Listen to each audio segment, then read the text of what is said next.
জুলাই গণ অভ্যুত্থানের 1 বছর পূর্তিতে পুরো বাংলাদেশ চষে বেড়াচ্ছি। আমরা বাংলাদেশের প্রত্যেকটি জেলায় যাচ্ছি, আপনাদের দুয়ারে যাচ্ছি, আপনাদের সমস্যার কথা বলছি। আমাদের জুলাই গণ অভ্যুত্থানে যেই স্বপ্ন নিয়ে তরুণ সমাজ রাজপথে নেমে এসেছিল, আমাদের শহীদ ভাইয়েরা জীবন দিয়েছিল, সেই স্বপ্নের কথা, সেই আকাঙ্ক্ষার কথা আমরা বলছি। কারণ আমরা মনে করি জুলাই গণ অভ্যুত্থান বাংলাদেশের স্বাধীনতা সংগ্রামের পরে বাংলাদেশের রাজনৈতিক ইতিহাসে সবচেয়ে বড় ঘটনা।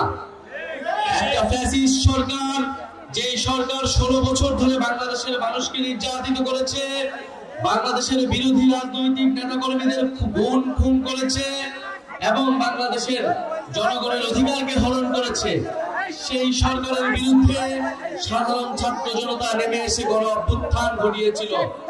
এই গণ অভ্যুত্থানের কতগুলো দাবি ছিল।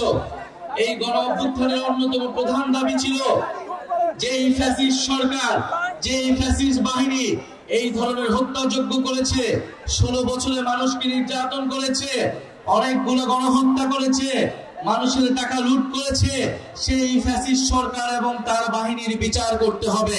ওয়ালটন এখন দেশের সীমানা পেরিয়ে পৌঁছে গিয়েছে 50টিরও বেশি দেশে।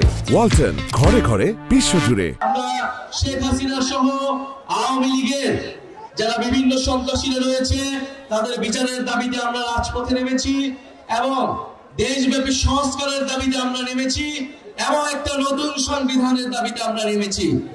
এই নতুন সংবিধানের জন্য আমাদের একটি গণপরিষদ নির্বাচন লাগবে, যেই গণপরিষদ নির্বাচনের মাধ্যমে বাংলাদেশের সাধারণ মানুষ, বাংলাদেশের অভ্যুত্থানকারী জনতা বাংলাদেশের আগামী নতুন সংবিধান নির্ধারণ করবে। প্রিয় সংগ্রামী বন্ধুগণ, তরুণরা রাজপথে নেমে এসেছিল। তরুণদের উদ্দেশ্যে আমাদের এই জাতীয় নাগরিক পার্টি গঠিত হয়েছে, তরুণদেরকে ক্ষমতায়িত করে বাংলাদেশের সকল শ্রেণীর, সকল বয়সের মানুষের জন্য একটি সুন্দর বাংলাদেশ উপহার দেবার জন্য।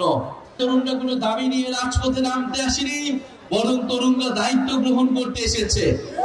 এবং আপনারা যারা মুরব্বীরা রয়েছেন, আমাদের মা খালারা রয়েছেন, আমাদের চাচারা বয়সীরা রয়েছেন, আপনারা আমাদের অভিভাবকত্ব গ্রহণ করবেন, জাতীয় নাগরিক পার্টিকে পরামর্শ দিবেন।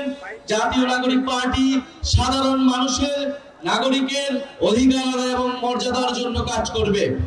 আমরা বলেছি এই মুজিববাদ এবং এই যে ভারতীয় আধিপত্যবাদের বিরুদ্ধে বাংলাদেশের যে সংগ্রাম শুরু হয়েছে, বাংলাদেশপন্থী, বাংলাদেশের স্বাধীনতা, সার্বভৌমত্ব এবং আঞ্চলিক অখণ্ডতা রক্ষার জন্য, মানবিক মর্যাদা নিশ্চিতের জন্য জাতীয় নাগরিক পার্টি কাজ করে যাবে।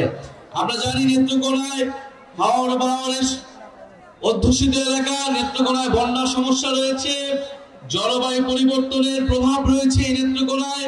নেত্রকোনায় শিক্ষা সহ স্বাস্থ্য ব্যবস্থার বেহাল দশা রয়েছে, কর্মসংস্থানের অভাব রয়েছে। আমরা একটি জনকল্যাণমুখ রাষ্ট্র তৈরি করতে চাই, যেখানে মানুষের শিক্ষা, স্বাস্থ্য এবং কর্মসংস্থানের অধিকার নিশ্চিত হবে। নেত্রকোনা মানুষের যে বন্যা দুর্যোগের বেহাল দশা রয়েছে, সেখান থেকে একটা টেকসই সুব্যবস্থা জাতীয় নাগরিক পার্টি করার জন্য, নেত্রকোনাবাসীর সেই টেকসই ব্যবস্থা করার জন্য কথা বলবে। প্রিয় নেত্রকোনাবাসী, যারা এখানে স্থানীয় সংগঠক রয়েছে, তারা আপনাদের কথা শুনবেন, আপনাদের অধিকারের জন্য কথা বলবেন। আপনারা জাতীয় নাগরিক পার্টির হাতকে শক্তিশালী করুন। জাতীয় নাগরিক পার্টি যে লক্ষ্য উদ্দেশ্য নিয়ে নেমেছেন, তাতে নেত্রকোনাবাসী সহ বাংলাদেশের সাধারণ মানুষ উপকৃত হবে। আপনারা জাতীয় নাগরিক পার্টির সাথে থাকুন। ইনশাআল্লাহ জাতীয় নাগরিক পার্টি আপনাদেরকে একটি নতুন বাংলাদেশ এবং নতুন সংবিধান উপহার দিবে।